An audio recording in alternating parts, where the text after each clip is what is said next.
Ibu bapak, saudari-saudara, sobat Komsos yang terkasih dalam Kristus, selamat berjumpa kembali dengan Renungan Minggu Komsos Gereja Santa Maria Immaculata Paroki Tarakan. Kita hari ini memasuki Minggu Advent yang ketiga. Minggu Advent yang ketiga ini juga disebut Minggu Gaudete atau Minggu Sukacita. Biasanya lilin Advent yang dinyalakan berwarna pink yang mau menunjukkan bahwa kita sedang dalam suasana sukacita, bukan hura-hura yang ramai, tetapi ada ucapan syukurnya, ada kelegaannya, ada kedamaiannya. Kita juga bergembira dan saya mengajak Anda semua berbahagia bersama kami Paroki Tarakan yang merayakan ulang tahun ke-88. Karena Paroki Tarakan berdiri tahun 1934. Bacaan Injil yang akan kita renungkan pada masa Advent minggu ketiga ini diambil dari Injil Matius bab 11 ayat 2 sampai dengan 11. Kutipan ini mengisahkan Yohanes Pembaptis yang saat itu berada di dalam penjara. Situasi pada zaman Yohanes Pembaptis, masyarakat dalam keadaan tidak menentu, situasi sosial politik lebih banyak menindas dan banyak korupsi terjadi. Orang-orang kecil, rakyat miskin sungguh-sungguh ditindas. Bahkan mereka yang sudah tidak berdaya semakin tidak berdaya. Gerakan Yohanes Pembaptis ini ketika dia mewartakan pertobatan oleh penguasa dianggap sebagai gerakan yang membahayakan. Lebih-lebih kepada orang-orang yang pada saat itu mendapatkan banyak keuntungan dari kekacauan sosial. Mereka bisa korupsi, mereka bisa mendapatkan penghasilan dari berbagai macam tindak kecurangan dan penggelapan-penggelapan. Oleh karena itu, bagi mereka Yohanes ini membahayakan. Maka dengan berbagai macam cara, akhirnya Yohanes ditangkap dan dimasukkan ke dalam penjara. Setelah Yohanes di penjara, murid-muridnya masih datang mengunjungi dia. Namun yang menjadi kegelisahan Yohanes adalah siapa yang akan melanjutkan apa yang sudah dia mulai. Apakah ada orang yang akan mempunyai hati seperti dia? Maka ketika mereka mendengar Yesus yang berkeliling mengajar, Yesus yang berkeliling berbuat banyak mukjizat, dan Yohanes mendengar itu dari para muridnya, dia pun mengutus mereka untuk bertanya kepada Yesus, apakah engkau orang yang kami nanti-nantikan, ataukah kami harus menunggu lagi orang lain? Jawaban Yesus menggambarkan apa yang dia lakukan, yaitu bahwa orang bisu dapat berbicara kembali, orang lumpuh berjalan, orang tuli mendengar, orang buta melihat,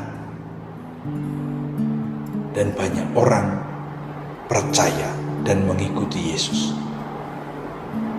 Jawaban itu bagi Yohanes Pembaptis merupakan jawaban yang jelas bahwa inilah Dia yang datang untuk mengubah hidup manusia. maka dia siap untuk mundur supaya Yesus kemudian makin maju, makin berkembang, makin bertumbuh, dan kerajaan Allah sungguh-sungguh menjadi sebuah kenyataan. Itulah kurang lebih situasi yang melatar belakangi perikop ini. Gambaran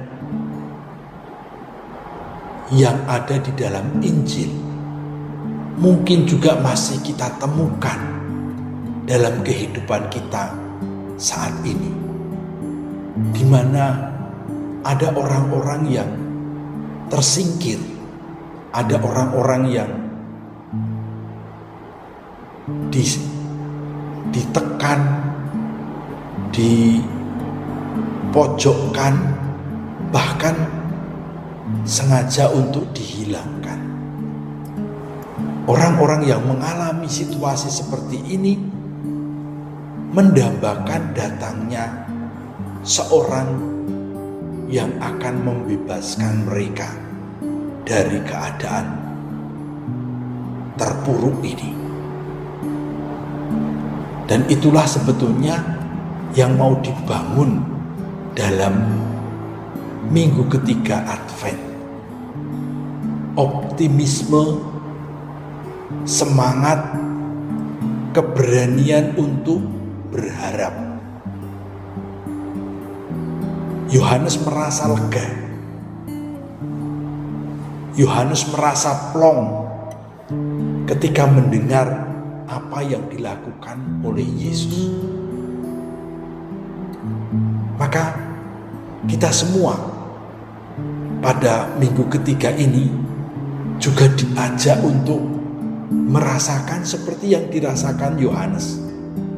Ada suasana hati yang lega, suasana hati yang damai, karena boleh membangun pengharapan akan datangnya masa yang baru. Itulah Natal yang nanti akan kita rayakan. Kita sedang membangun harapan itu. Adanya zaman baru, masa baru, kesempatan baru untuk memulai sesuatu. Karena ada yang menjamin, ada yang meneguhkan, ada yang bisa dijadikan pegangan. Tentu saja warta sukacita yang mau disampaikan terutama adalah bahwa Allah tidak pernah membiarkan umat yang dikasihinya ditindas dan dianiaya. Allah akan menggerakkan orang-orang pilihannya untuk membantu, menolong, melegakan, membebaskan mereka yang tertindas dan terbelenggu. Memang ada unsur perjuangan. Sebuah cerita terjadi pada zaman Perang Dunia Kedua di satu desa di Jerman. Ada patung salib Yesus di perempatan jalan yang terkena bom. Patung salib itu berantakan, tapi salibnya masih berdiri. Maka tentara ini kemudian mengumpulkan potongan-potongan patung salib, menjadikannya utuh kembali. Hanya saja satu tangan hilang, hancur, tidak bisa diperbaiki. Mereka kemudian menuliskan di bawah salib itu, "Tanganku hilang, maukah kamu menjadi pengganti tanganku?" Inilah harapan pada Minggu Gaudete. Kabar gembira itu nyata, sudah dekat.